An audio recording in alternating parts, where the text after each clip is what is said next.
अस्सलाम वालेकुम students, welcome back to my channel. Students, मैं आपको अपना इंट्रोडक्शन करवाती चलूँ। मैं एक मेडिकल स्टूडेंट हूँ और बाय प्रोफेशन डॉक्टर हूँ।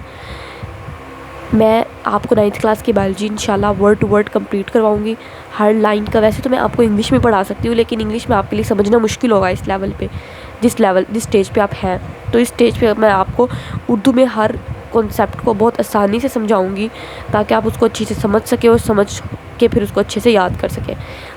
पिछले चैप्टर्स में आपको सेल साइकिल वाला चैप्टर अच्छे से पढ़ा चुकी हूँ। ट्रांसपोर्ट इन ह्यूमन अच्छे से पढ़ा चुकी हूँ।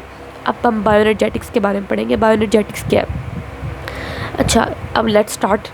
तो कहते हैं कि चैप्टर 4 में पहले हम ये वाला इंट्रोडक्शन पैराग्राफ पढ़ लेते हैं। वैसे इतना पैराग्राफ इंपॉर्टेंट तो नहीं है, लेकिन इसमें क्या लिखा है इसके बारे में ज़रूर पता होना चाहिए। अच्छा, इस पैराग्राफ में ये बता रहा है कि चैप्टर 4 में आपने स्ट्रक्चर ऑफ सेल के बारे में पढ़ चुके हैं। आप चैप्टर 6 में आपने एंजाइम के बारे में पढ़ा है। एक जो लिविंग सेल होता है ना, उसके अंदर बहुत ज़्यादा केमिकल एक्टिविटीज़ हो रही होती हैं, ठीक है। वो कहते हैं सेल जो है ना ओपन सिस्टम की तरह है। सेल्स के अंदर चीज़ें आ रही हैं, सेल से बाहर चीज़ें जा रही हैं। अब जो सेल की चीज़ें अंदर आती हैं, उन चीज़ों को तोड़ा जाएगा, सब्सटेंसेस को, ठीक है। और सेल के अंदर न्यू सब्सटेंसेस बनेंगी भी सही।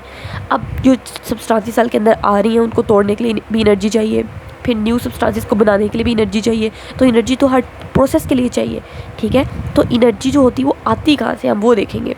बायो मीन्स लिविंग ऑर्गेनिजम्स के अंदर एनर्जेटिक्स मतलब एनर्जी, ठीक है। लिविंग ऑर्गेनिजम्स के अंदर एनर्जी कहाँ से आती है, फिर कैसे टूटती है वो, कैसे एनर्जी जो होती है वो यूटिलाइज होती है, ये सारा हम देखेंगे। एनर्जी 2 फॉर्म में होती है, आपने पढ़ा हुआ है। Potential energy, kinetic energy. Potential energy तो होती है ना, वो स्टोर्ड एनर्जी होती है, बात आपने याद रखनी है। और काइनेटिक का मतलब होता है मूवमेंट। काइनेटिक एनर्जी मूवमेंट वाली एनर्जी है, ठीक है। देखें अब हम ये पोटेंशियल, अब हम ये स्टार्ट में देख लेते हैं, इस पैराग्राफ को वर्ड टू वर्ड देख लेते हैं। वो कह रहा है all living cells exhibit ceaseless chemical activities. सारे जो लिविंग सेल्स होते हैं वो उनके अंदर सीजलेस का मतलब है बेपनाह, बहुत ज़्यादा केमिकल एक्टिविटीज़ हो रही होती हैं। हमने ये बात पढ़ चुके हैं कि जो सेल्स है वो ओपन सिस्टम की तरह होते हैं। ओपन सिस्टम का मतलब क्या है कि substances are entering in, substances cell के अंदर आ रही हैं and leaving the cell at all the time. तो सेल को छोड़ के जा रही है ऑल द टाइम, हर वक्त ऐसे ही होता है कि सेल कोई ना कोई काम में मसरूफ़ होता है। ये अगर सेल है, ठीक है, ये देखें, ये अगर सेल है तो सेल के अंदर सब्सटेंसेस एंटर भी हो रही हैं कॉन्स्टेंटली, और कॉन्स्टेंटली सेल से सब्सटेंसेस निकल भी रही हैं, ठीक है। इस सेल के अंदर क्या होगा, ये जो सब्सटेंसेस एंटर हुई हैं ब्रोकन डाउन, इनको तोड़ा जाता है, ठीक है। And new substances are formed, और न्यू सब्सटेंसेस भी बनती है सेल के अंदर, ठीक। ये जो सब्सटेंसेस सेल के अंदर गई हैं, आप उनको ब्रोकन डाउन करोगे। ये लाइक आपने कोई खाना खाया, खाना खाने से ग्लूकोज आपको मिला, वो ग्लूकोज आपके सेल के अंदर गया, ठीक। वो ग्लूकोज सेल के अंदर जाएगा, उसको तोड़ा जाएगा, उससे एनर्जी मिलेगी, उस एनर्जी को फिर इस्तेमाल किया जाएगा, और उस एनर्जी को इस्तेमाल करके न्यू सब्सटेंसेस सेल के अंदर बनाई जाएंगी, ठीक। Energy drive all this processes in a cell. Cell के अंदर जितने भी प्रोसेसेस चल रहे हैं वो एनर्जी से ही चल रहे होते हैं। इन लिविंग ऑर्गेनिजम्स के अंदर वो कहते हैं एनर्जी 2 फॉर्म में एग्जिस्ट करती है, काइनेटिक एनर्जी और पोटेंशियल एनर्जी। काइनेटिक एनर्जी क्या है, is actively involve in doing work. ये काम करने में एक्टिवली इन्वॉल्व होती है, जैसा कि आप भाग रहे हैं, मैं हाथ से पेंसिल चला रही हूँ, इन तमाम में काइनेटिक एनर्जी इन्वॉल्व है। और पोटेंशियल एनर्जी क्या है, स्टोर्ड फॉर फ्यूचर यूज़। ये स्टोर्ड एनर्जी होती है फ्यूचर यूज़ के लिए, ठीक। फिर पोटेंशियल एनर्जी स्टोर्ड होती है कि तो किस फॉर्म में स्टोर होती है, अभी क्वेश्चन राइज होता है। वो कह रहा है कि पोटेंशियल एनर्जी तो होती है ना, वो स्टोर होती है केमिकल बॉन्ड्स की सूरत में स्टोर होती है, ठीक है। जैसा कि मैं आपको एक स्ट्रक्चर दिखाती हूँ। ये ग्लूकोज का स्ट्रक्चर है, ये ग्लूकोज का पूरा मॉलिक्यूल होता है। जो हम खाना खाते हैं ना, वो खाना मतलब रोटी वगैरह जो भी आपने खाई, हमारी बॉडी मतलब मैंने रोटी खाई, इस रोटी को हमारी बॉडी के अंदर तोड़ा जाएगा, स्मॉल सब्सटेंसेस के अंदर ब्रेक करके उसको ग्लूकोज में कन्वर्ट किया जाएगा, ठीक है। ये ग्लूकोज है।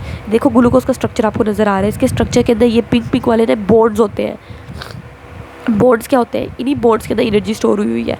ये जो ग्लूकोज की सारी एनर्जी है ना, इन बॉन्ड्स के अंदर स्टोर हुई है। ये जो आपको बॉन्ड्स नज़र आ रहे हैं, ठीक है, ये जो बॉन्ड्स के अंदर एनर्जी स्टोर हुई है ना, इन बॉन्ड्स को हमारे सेल क्या करेंगे, जब ग्लूकोज हम खा लेंगे और ग्लूकोज हमारे सेल के पास जाएगा, इस सेल को क्या करेंगे, इस सेल के अंदर जो एंजाइम वगैरह होंगे वो इस ग्लूकोज के अंदर बॉन्ड्स को तोड़ देंगे। ये बॉन्ड टूट गया, इस बॉन्ड्स को तोड़ने से फिर एनर्जी जो स्टोर हुई थी ना, वो एनर्जी रिलीज़ हो जाएगी।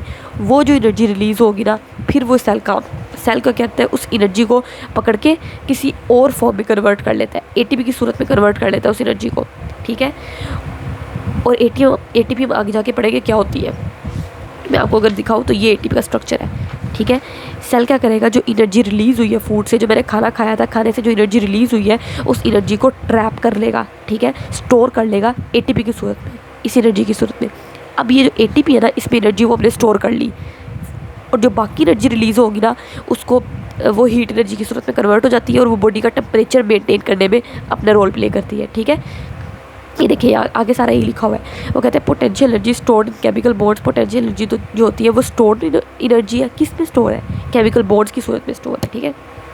स्टोर है किस में, केमिकल बॉन्ड की सूरत में स्टोर है। और and is release as kinetic energy when the bonds break. कि अब ये बॉन्ड्स टूटेंगे तो इस बॉन्ड के टूटने से वही जो एनर्जी स्टोर हुई थी बॉन्ड्स के अंदर वो रिलीज़ हो जाएगी। और अब जब वो एनर्जी रिलीज़ हो गई ना, अब हम उसको कहेंगे वो काइनेटिक एनर्जी बन गई है, ठीक है। पोटेंशियल एनर्जी क्या है, स्टोर एनर्जी है, ठीक है। किस फॉर्म में स्टोर है, बॉन्ड्स की सूरत में स्टोर है, जिस तरह के मैंने आपको